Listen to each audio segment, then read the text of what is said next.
نحمده ونصلي على رسوله الكريم أما بعد فأعوذ بالله من الشيطان الرجيم بسم الله الرحمن الرحيم رب اشرح لي صدري ويسر لي أمري واحلل عقدة من لساني يفقهوا قولي۔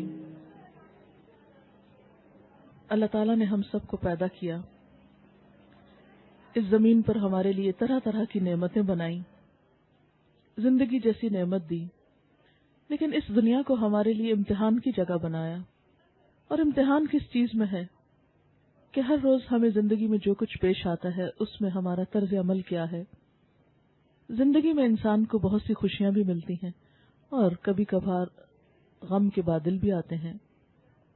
دیکھا ہم سے یہ جا رہا ہے کہ ہم خوشی کے موقع پر کس طرح بہیو کرتے ہیں اور غم کے موقع پر ہمارا طرز عمل کیا ہوتا ہے۔ بندہ مومن کا طریقہ خوشی اور غم دونوں موقعوں پر اللہ کی مرضی کے مطابق ہوتا ہے۔ اسے معلوم ہوتا ہے کہ آنے والا ہر واقعہ اس کے رب کی مرضی سے پیش آیا ہے۔ مومن ہمیشہ اپنے رب کی رضا میں ہی راضی رہتا ہے۔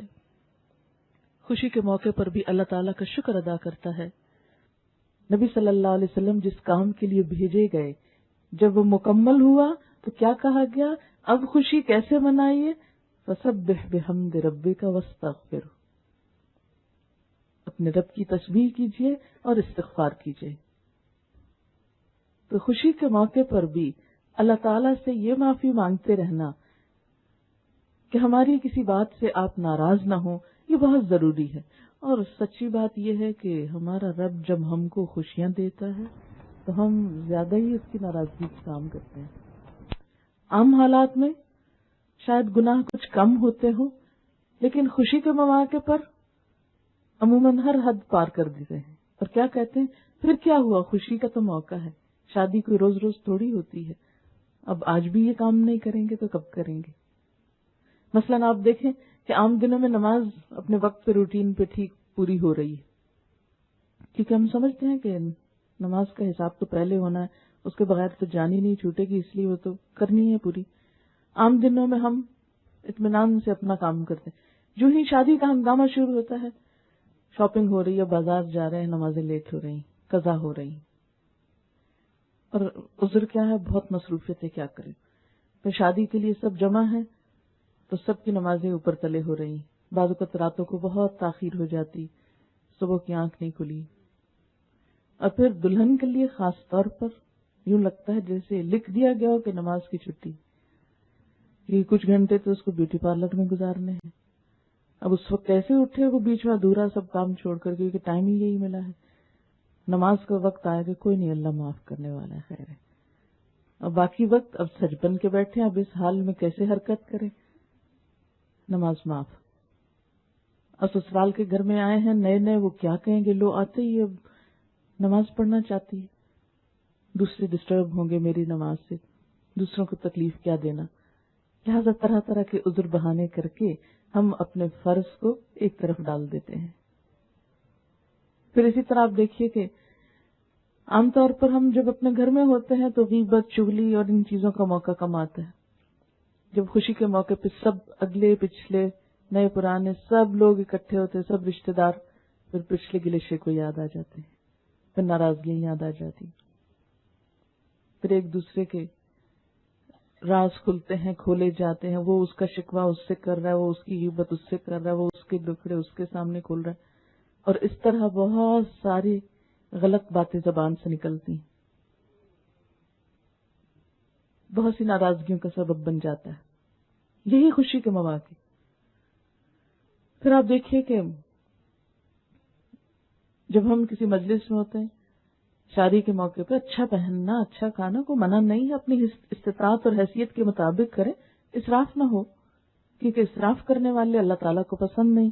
قرآن پاک میں آتا ہے ان المبذرین کانوا اخوان الشیاطین، فضول خرچی کرنے والے لوگ شیطان کے بھائی ہوتے ہیں، ناپسند کیا گیا۔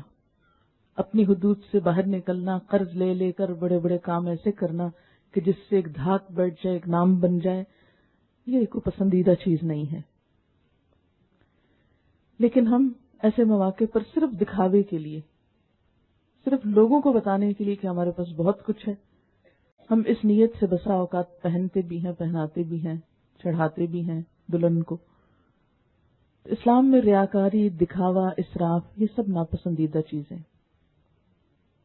پھر آپ دیکھیے کہ شادی کے موقع پر کیا کرتے ہیں کہ جب تک بیٹھے رہتے ہیں لوگوں کا جائزہ لیتے رہتے، اس نے کیا پہنا، اس نے کیا پہنا، کسی کو دیکھ کے خوش ہوئے، کسی کو دیکھ کے کڑھے.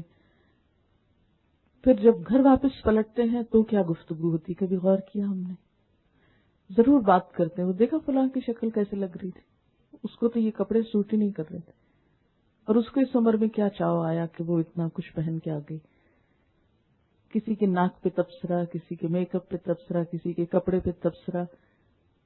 مومن تو کسی کا مذاق نہیں اڑاتا، اس کی گفتگو تو ایسی نہیں ہوتی کہ وہ لوگوں کی شکل و صورت پہ بات کرے، ان کے لباس پہ بات کرے، کسی کی غربت کا مذاق اڑائے، کسی کی امارت کا مذاق اڑائے. تو یہ سب کام عموماً ایسے ہی موقعوں پر جنم لیتے ہیں. اس لیے ایک طرف تو ان سے احتیاط لازم، اور دوسری طرف کہ ہماری کسی بات سے اللہ تعالیٰ ناراض نہ ہو، ہم اس سے معافی چاہتے ہیں.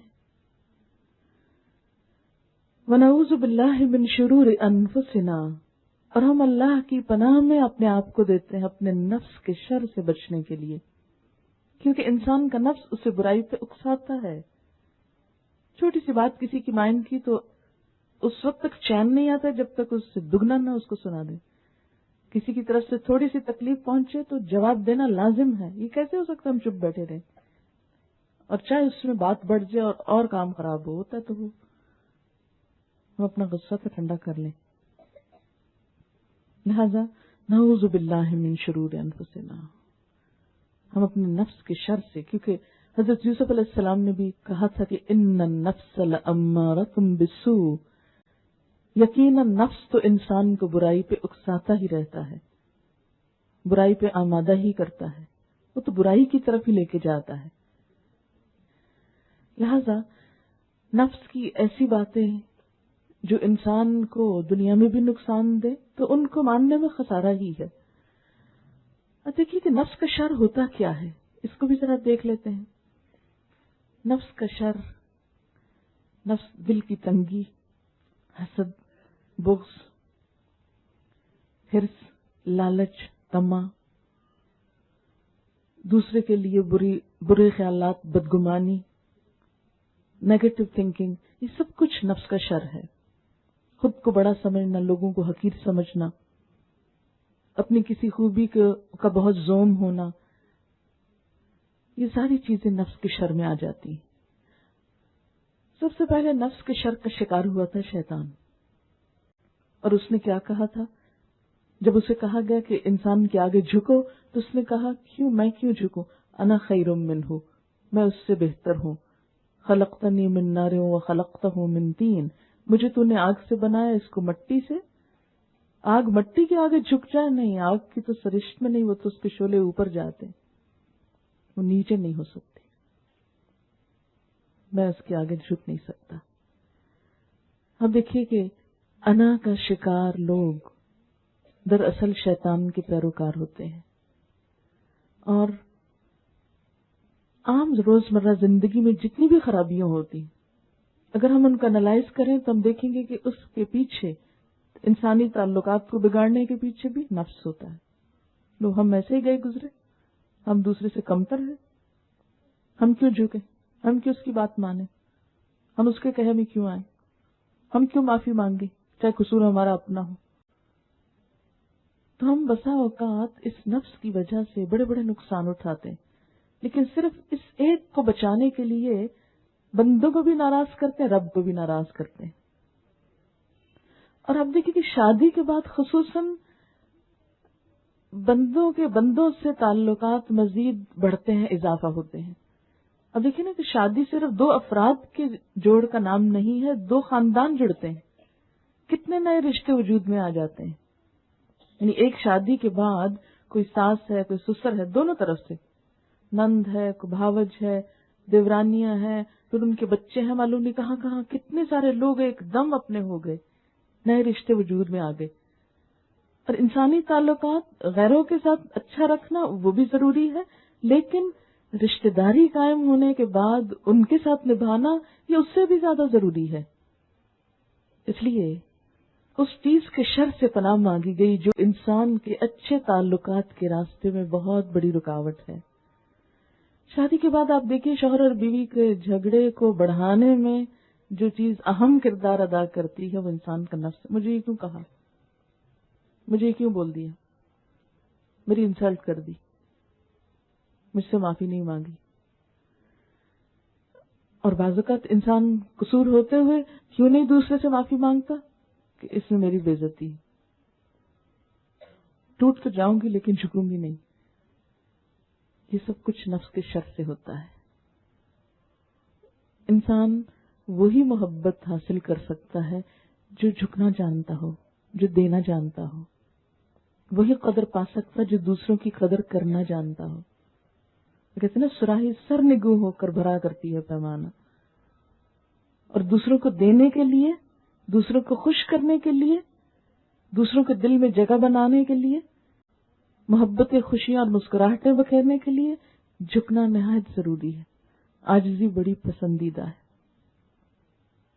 عاجزی اللہ کے سامنے بھی پسندیدہ ہے اور اللہ کے بندوں کو بھی پسندیدہ ہے. اس لیے خاص طور پر اس موقع پر کیا کہا گیا؟ نعوذ باللہ من شرور انفسنا ومن سیئات اعمالنا. اور اپنے برے اعمال کے شر سے بھی ہم اپنے آپ کو بچانے کے لیے اپنے آپ کو اللہ کی پناہ میں دیتے ہیں. وآخر دعوانا ان الحمد للہ رب العالمین.